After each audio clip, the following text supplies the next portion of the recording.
믿음이 없는 사람에게만 생기는 일로 여기 있기 때문입니다. 다윗은 사울을 피해서 이제 가드 왕 아기스에게로 도망했습니다. 가드는 다윗이 죽인 블레셋의 고향입니다. 예루살렘에서 서쪽으로 약 39km 떨어진 가드로 피신했던 것입니다. 거기쯤 가면 자기를 알아보는 사람이 없을 줄 알았죠. 그런데 사람들이 다윗을 알아보는 거예요. 다른 나라 사람인데도 다윗을 알아보고 그 땅의 왕이라고까지 부르고 아기스에게 보고했습니다. 그 땅의 왕은 누구예요? 그 땅의 왕은 사울입니다. 그런데 이 사람들의 눈에는 골리앗을 물리친 다윗이야말로 실제적인 왕이라고 느꼈던 것이에요. 그래서 자신의 나라에 온 다윗이 너무나 위협적인 존재가 되었다고 생각하기 때문에 자기네 나라의 왕 아기스에게 다윗이 왔다는 것을 보고하게 됩니다. 정체가 들통이 났습니다. 다윗은 하나님을 의지해서 블레셋을 물리쳤지만 이제는 그 하나님이 보이지 않습니다. 임기응변으로 그 상황을 피하려고 미친 척을 해보았습니다. 그런데 그 미친 척을 하는 그 자존심이 완전히 상하는 상황 가운데서도 살아날 길이 보이지 않았습니다. 인간적인 방법을 다 써봐도 상황을 역전시킬 수가 없었습니다. 그리고 오늘 본문이 이어지는 것입니다. 어떤 사람들 눈에는 다윗은 어두운 동굴 속에 도망가 살고 있는 실패한 인생으로 보일 수 있습니다. 세상의 가치로 인생을 해석하는 사람들의 해석 방법입니다. 그렇게 해석하는 사람들 중에 하나가 바로 사울왕입니다. 사울왕은 승리가 필요한 왕입니다. 처음부터 백성들이 하나님을 대신해서 전쟁을 승리로 이끌어줄 사람이 필요하다고 요청해서 세워진 왕입니다. 하나님을 대신한 토대 위에 세워진 왕입니다. 승리가 필요하고 그래야만 백성들에게 인정받을 수 있다고 생각한 사울의 인생 해석 방법은 바로 힘입니다. 수단 방법을 가리지 않고 힘을 모아야 승리한 인생이라고 생각했습니다. 그래서 힘을 모았습니다. 사무엘상 보면은 사울이 사는 날 동안에 블레셋과 큰 싸움이 있었으므로 사울이 힘센 사람이나 용감한 사람을 보면 그들을 높였더라. 자신보다 힘이 있고 인정받는 다윗을 제거함으로써 안전한 왕좌를 지키는 것이 성공한 인생이라고 생각한 사울은 다윗을 막다른 골목에 쳐넣었습니다. 이 관점에서 본다면 사울왕이 승리한 인생이 됩니다. 인간적인 방법을 다 써봐도 소용이 없기 때문에 여전히 자신의 생명이 위협당하고 있는 상황이 계속되고 있기 때문에 이것이 바로 그러므로 라고 시작하는 22장 1절의 시작을 가지고 있는 의미입니다. 중동 아시아에서 동굴이라는 것은 주로 무덤으로 쓰이거나 수도원 같은 은둔처로 사용됩니다. 아브라함에게 땅과 자손을 주시겠다고 약속하신 하나님이 아브라함에게 처음으로 주신 땅, 그곳은 가나안 땅, 헷 족속의 땅인 막벨라 굴이었습니다. 이 막벨라 굴은 아브라함 가족의 매장지가 되었습니다. 약속의 땅이 왜 매장지로부터 시작되었을까요? 기왕 땅을 주시려면 정말 중심가에 있는 사람들이 많이 왕래하는 곳에 땅을 주셨으면 얼마나 좋았겠어요. 가치가 좀 더 올라가고 좋았을 텐데 하나님은 아브라함에게 처음으로 주신 땅, 약속의 땅에 매장지를 주셨다는 거예요. 세상의 가치 기준으로 보면 매장지는 쓸모없는 땅입니다. 그러나 하나님의 나라의 언어로 해석하면 매장지는 귀한 땅입니다. 왜냐하면 죽음이 끝이 아니라 부활로 이어지기 때문에 약속의 완성이 되는 것입니다. 동물은 소망이 없을 때는 무덤입니다. 육신적인 면에서 본다면 실패의 장소이고 절망의 장소입니다. 그런데 그곳에 하나님의 약속이 있기 때문에 생명의 땅이 됩니다. 하나님이 개입하시는 동물은 생명을 잉태하는 곳이 됩니다. 영어로 무덤은 뭔지 아세요? 툼이라고 해요. 툼. T-O-M-P. 불어로는 뭐라고 하는지 모르겠네요. 똥이에요. 하여튼 천장 같은가요? 똥벌. 또 앞에까지 발음을 하는 거죠. 그러면 자궁이라는 말은 주어로 뭔가요? 울테리스. 좀 다르네요. 영어로는요, 우음이에요. 우. W와 T가 달라요. T가 들어가면 무덤이 되고요. T를 W로 바꾸면 자궁이 되는 거예요. 죽음의 장소가 글자 하나 바꾸니까 생명의 장소가 되는 거예요.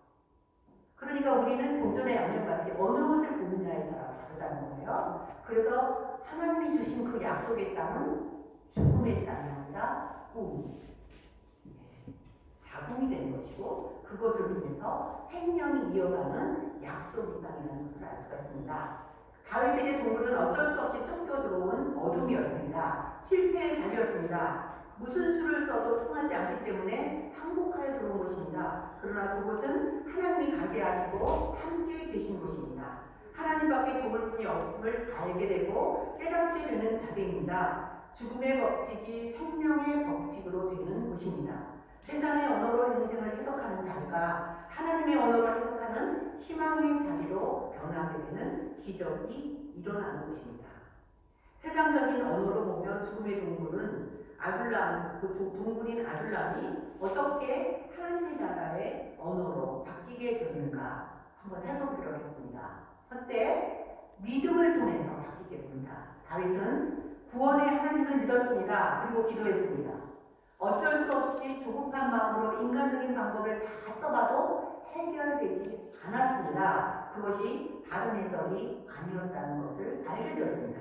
하나님의 인생 해석법을 따르는 것만이 살 길이라는 것을 알았습니다. 시편 57편 6절 후반을 보면 그들이 내 앞에 웅덩이를 팠으나 자기들이 그 중에 빠졌도다. 사람들이 아무리 다윗을 모함하고 죽이려고 해도 하나님은 자신을 구원해 주실 것을 확실히 믿었습니다. 그래서 다윗은 원망하지 않고 기도했습니다. 시편 57절 7편 8절에는 내 영광아 깰지어다. 비파와 수고마 깰지어다. 내가 새벽을 깨우리로다. 동굴 속에서 어떻게 새벽 기도를 할 수 있겠습니까?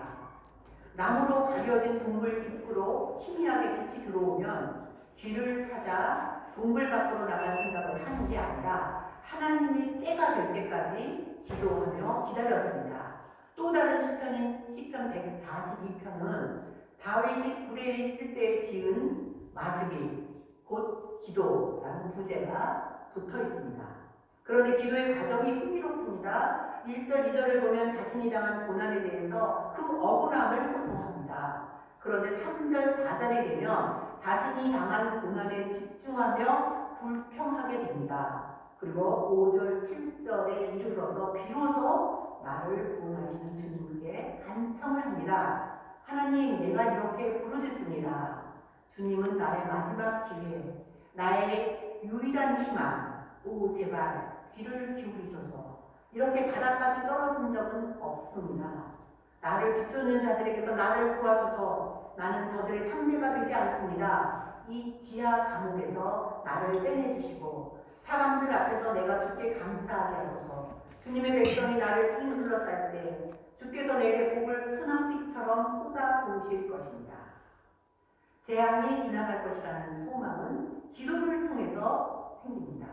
기도는 반드시 응답될 것을 믿는 것이지요. 하나님은 반드시 우리를 구원해 주십니다. 방법과 시간이 하나님의 손에 있을 뿐입니다. 믿음의 기도는 고난을 해석하는 방법을 바꾸어 줍니다. 두 번째로는 채워주는 은혜를 통해서 세상을 해석하는 방법을 바꾸게 됩니다. 하나님은 다윗에게 사람을 채워주셨습니다. 다윗은 배신당하고 쫓겨다니게 되니 주변에 믿을 만한 사람이 없게 되었습니다. 다윗을 발견한 사람들은 곧 사울왕에게 이 사실을 알렸고 그렇게 되면 또 다른 도피처를 찾아다녀야 했습니다. 그런데 사람들이 몰려들기 시작했습니다. 지도층에 있는 사람들은 다윗을 죽이려고 했고 고민대로 고발했지만 사회에서 소외되고 외면당한 사람들은 다윗의 처지를 공감하며 몰려들기 시작했습니다. 다윗이 그런 상황을 겪지 않았으면 결코 만날 수 없었던 사람들이 같은 편이 되었습니다. 한난당한 자, 빚진 자, 마음이 원통한 자가 무슨 큰 힘을 쓸 수가 있었겠습니까? 그러나 하나님은 400명을 준비하셨고 그들은 다윗 왕조의 기틀을 마련하게 됩니다. 하나님께서는 이렇게 준비하신 이 사람들을 통해서 다윗의 왕조를 튼튼하게 세워주셨습니다. 고린도전서 9장 22절을 보면 약한 자들에게 내가 약한 자와 같이 된 것은 약한 자들을 얻고자 하며 내가 여러 사람에게 여러 모습이 된 것은 아무쪼록 몇 사람이라도 구원하고자 하니 라고 말씀하고 있습니다. 이 사람들은 다윗의 사람으로 부르게 되었고 사무엘상 23장 13절을 보면 600명으로 늘어났습니다. 그리고 다윗 왕조의 여러 용사들이 그 사람들을 통해서 세워진 것을 역대상 11장 10절을 통해서 알 수가 있습니다. 마지막으로는 감사를 고백함으로 인생을 해석하는 방법이 변했습니다. 세상의 언어로 해석하면 아둘람굴에 있는 시간은 절대로 감사할 수 없는 시간입니다. 그러나 그곳에 함께 계시는 하나님을 만남이 감사의 자리가 되었습니다. 시편 57편은 다윗이 처음에는 자신의 고통을 하나님께 아뢰는 것으로 시작해서 마음의 평안을 얻는 것으로 맺게 됩니다. 주여 내가 만민 중에서 주께 감사하오며 문나라 중에서 주를 찬송하오리이다 라는 감사로 끝이 납니다. 고난 중에 피난처 아둘람을 찾았는데 그곳은 왕위를 준비시키기 위한 하나님의 훈련소였습니다. 무덤이 아니라 자궁, 생명이 탄생하는 자궁이었던 것입니다. 그렇기 때문에 하나님의 위대하심을 찬양합니다. 인자하심을 널리 전하는 곳입니다. 어려움과 환영 가운데 계십니까? 도움을 찾아도 길이 보이지 않나요? 그것이 아둘람군에게 하십시오. 죽음이 무덤이 아니라 생명을 잉태하는 장소가 되게 하십시오. 실패의 자리가 아니라 하나님의 언어로 해석하며 하나님의 계획을 기대하고 기다리는 자리가 되길 바랍니다. 그곳에서 인생을 반전시키는 하나님을 경험하십시오. 그러기 위해서 기도하며 채워주심을 경험하며 감사와 영광을 올려드리는 저와 여러분 되시기를 예수님의 이름으로 축원합니다. 기도하시겠습니다. 은혜와 사랑과 긍휼이 풍성하신 여호와 하나님,